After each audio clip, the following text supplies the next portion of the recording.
What is up, my Shadowverse soldiers, and welcome back to another Shadowverse Evolved video. So I want to apologize, guys, because I know that set 3 comes out this week, but we were just so busy with LCQs and whatnot, we weren't really able to do the reveals, and most of the cards are in Japanese, and I'm also sorry about that, because I just checked the Shadowverse Evolved website, and I see that they're already translated into English. So you're going to be seeing Japanese cards even though you can already check them out on Shadowverse Evolved, so I'm very sorry about that. So let's go ahead and figure out what cards come out of neutral set. So the first card we have is Actress Feria. She's a 1-drop, and she has an activate, so you can engage this card and select another Fairy Tail follower on your field and put a Fairy Tail counter on it. Which is pretty interesting because most of the cards that want to do anything, like Tin Soldier or maybe even Beauty and the Beast and Humpty Dumpty, I'm not sure, he comes out in this neutral set and we'll find out. But cards like that, you know, you really need Fairy Tail counters on, and sometimes to generate the Fairy Tail counter, you have to engage it, and it kind of sucks. But with Actress Feria, you know, you can just engage her. She's a nobody, and you can put a Fairy Tail counter on something that probably matters more, and you can get more results out of it. Next up, we have Alice Wonderland Explorer, and for 3, you can play her, and then you can evolve her for 1. But when she comes into play, you put a Fairy Tail counter on this card. And you can also activate to remove a Fairy Tail counter from this card, and then you can select a Fairy Tail follower on your field or in your EX area and put a Fairy Tail counter on it. So basically, it's just a Fairy Tail counter transfer. And sometimes, you know, there are cards that go into your EX area that are Fairy Tail followers that require maybe like even 2 or 3. And Alice in Wonderland definitely helps with that.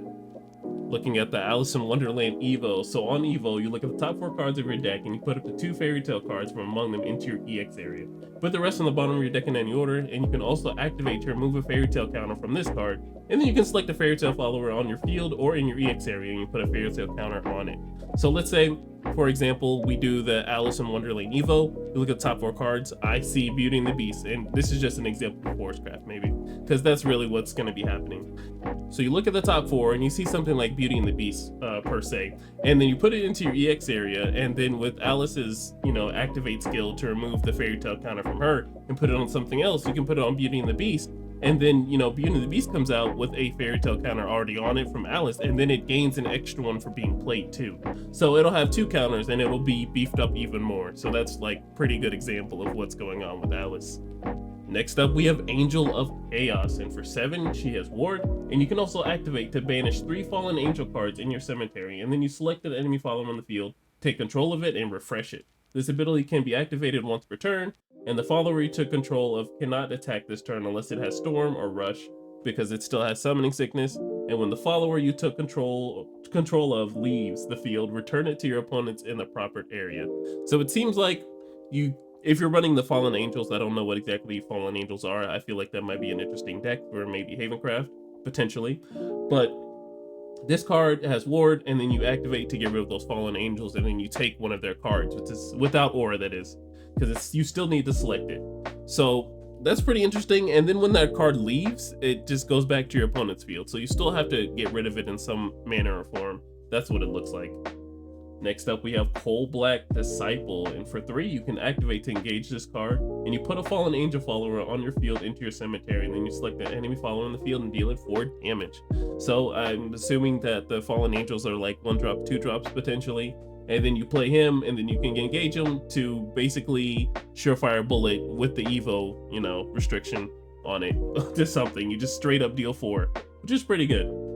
Next up, we have Dark Messenger, and for 2, you can evolve her for 1, but when she comes into play, you select the enemy follower in the field and deal it 1 damage. So a follower that has a extra miniature Angelic Snipe. So let's figure out what her Evo does. Looking at the Dark Messenger Evolve, so you evolve her, and then on Evolve, you deal 1 damage to each leader. So it seems like a pretty alright bronze card. For 2, you deal 1 damage to something, and you have the follower, and then, you know, you evolve Dark Messenger, and you actually ping the leader for once, and then you can actually swing into something, which is pretty nice.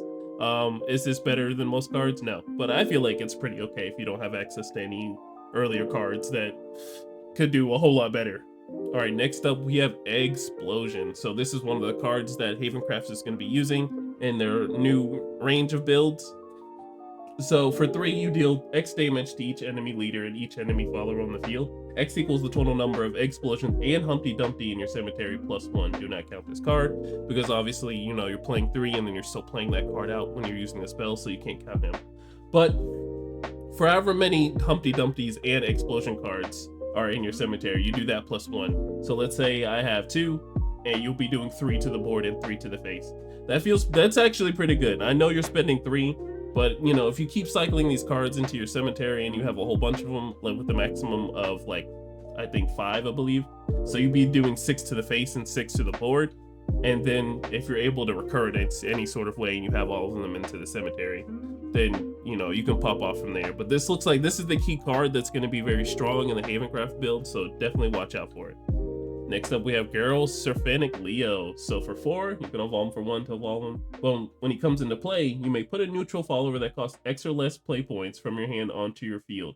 X equals your maximum play points. Give it the following effect. At the start of your end phase, put this card on the bottom of your deck. So this actually is pretty interesting. I feel like in Haven, this might be a pretty good idea because, you know, you get to those big numbers and whatnot, or maybe I wouldn't say Haven because you still have to choose a neutral card, but the fact that Alice is still a pretty good card, I feel like you can chain this together with Alice and have like a really good play. That's just what I'm thinking off the top of my head. Most of the big high neutral cards so far that I can think of are like Lucifer and stuff like that, and then Flaming Glass if you're running that. But Geralt as a 4-drop and you're in those late turns is actually pretty clutch.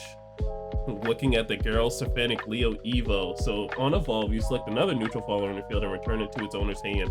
So it doesn't, if you do that, you do the first ability and then, you know, you play that follower and you know it's going to go away at the end of your phase. But let's say, you know, you're able to play it again next turn, since you're on those big high play points and you're playing a big follower, that is, you know, you evolve Geralt and then you can put it back to your hand so it doesn't have to die at the end of your phase. All right, next up we have Humpty Dumpty. So it's just a 3-drop and you can evolve him for 0. So let's figure out what his Evo does. So we've got the Humpty Dumpty Evo. So on evolve, you deal 5 damage to each follower on the field and deal 3 damage to each enemy leader and discard your hand. Pretty interesting. I feel like this is going to be what the deck's all about. So you're just going to be using explosion. You're going to be burning them for their life. You're putting the Humpty Dumptys into the cemetery as much as you can. And then you do the Evo. I'm pretty sure. I'm going to definitely figure this out for set 3, guys. And I'll definitely do an Inverse Academy episode to enlighten you guys on what the Humpty Dumpty build does. Because I'm surely not sure. But just by looking at these cards so far, I can see that there's going to be a lot of board wipe and a lot of burn damage. And I see that Havencraft is going to be in the greatest of mid games. Next up, we have Rapunzel, Let Down Your Hair. So she's a 3-drop and she has Ward, and this follower can't attack unless it has a fairy tale counter on it. So you remember when I was talking about that 1-drop that just straight up puts a fairy tale counter on cards? This will definitely help out Rapunzel. So she comes out for 3, she can't do anything, she has Ward. But if you have that Reina card or that 1-drop neutral that just straight up puts a fairy tale counter on a card like this, then, you know, it gets the full amount of effects that it needs. All right, next up we have Tainted Angel Soldier, and for 4, when he comes into play, you select the enemy leader or an enemy follower on the field and deal it 2 damage. And then last words, when he dies, you select the Fallen Angel card in your cemetery that costs 3 or less play points and put it into your hand. So this looks like a card that's going to be very good for the set 3 line of the Fallen Angels. So, and also there's that 3-drop that also puts a Fallen Angel into the cemetery, and then, you know, you deal 3 damage or something. So that pairs well with this card too. So you play him for 4, and then, you know, you swing out. Hopefully, you know, if it survives the next turn, which it probably might not, but even if it doesn't, you still have the last words effect. So he survives the next turn, you use that 3-drop, and then you get rid of him after you swing again, or potentially. And then, you know, you get that last words effect, and then you can play that Fallen Angel that same turn, even though it goes to your hand if you have enough play points. All right, and lastly, we have Winged Inversion, and for 1, you can choose one of the following effects. You can discard an angel card and select an enemy fall on the field and destroy it. Or you can discard a Fallen Angel card and give your leader +3 defense and draw a card. Just by looking at this, I feel like Havencraft is probably going to be the go-to for the Fallen Angel stuff. It's just exactly what comes to mind. A 1-drop that can just straight up destroy something by discarding an angel card.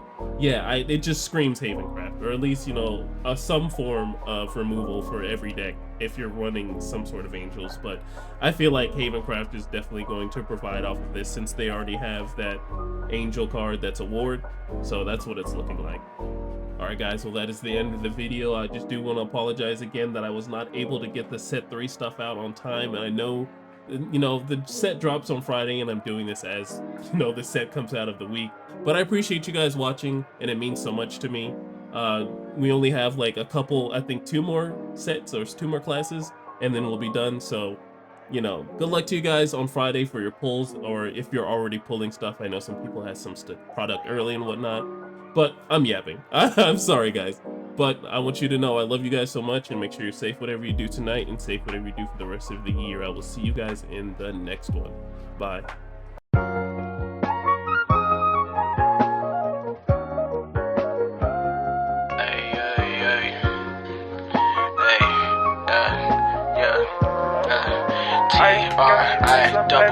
I gave you all my love, baby, my heart is cold when you're around. You warm it up, liquid gold, baby, yeah, you warm it up, liquid gold, baby, and my affection, all that paper you wasted. Take my love.